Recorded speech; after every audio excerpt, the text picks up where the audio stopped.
So during my time in MTA International, we had the opportunity to respond to a lot of comments on the videos that we would receive, whether they were for MTA, for MKA, and other departments as well. I remember there was one individual, and you know when you normally think about people who are searching for the truth, people who are on a journey, you think of people who are probably younger, but this gentleman was a lot older than myself. He was in his late 50s.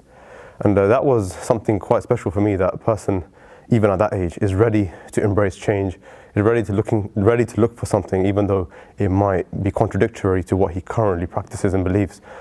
He basically contacted us talking about the fact that he's been watching videos on MTA, and that there is a man, when he speaks to children, he speaks to the children very kindly, very nicely. He gives them a lot of time. And when he speaks about general concepts such as jinn, such as revelations and dreams, and where these beliefs might sound a bit absurd in the Sunni community, he finds them to be very rational and logical when he hears them from this man. And of course, he was talking about His Holiness Huzur Anwar.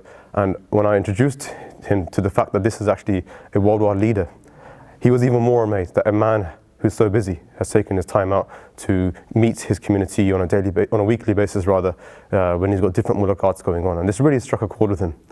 And it was quite ironic that when we started talking, we'd been mentioning the fact that the founder of the community has written quite a few books. Now this man lived in an area where the books of the community may not be openly available. But ironically, he had a book on his shelf that he'd been reading for the past 12 years. And coincidentally mentioned that book. And he had not known that this was a book of our community. And he said to me, Baraheen Ahmadiyyat, I have this on my shelf. I've been reading this for the past 12 years. I've been trying to find who this book belongs to. Who is this community? And by the grace of God today, you've managed to come in front of me. And had you not, I would never have known who these people are. Because in that country, the message of Ahmadiyyat is very restricted, let's say. So once he found out this is the community, he went to his local town and his local village, and he said to them, this is the belief of this book, this is what they practice and this is what they preach. And all of them, including his own family and his own children, stood up and they went against him.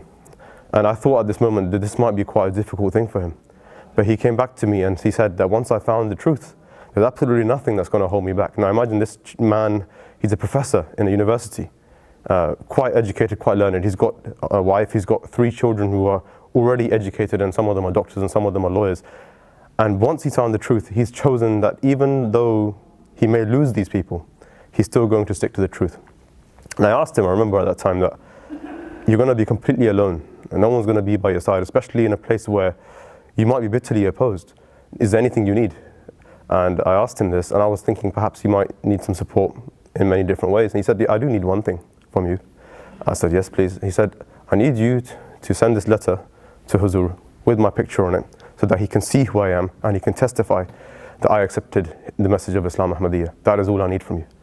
And to this day, even though his family has chosen at the moment not to side with him, and his town and his village have isolated him, he is still the single Ahmadi in his area.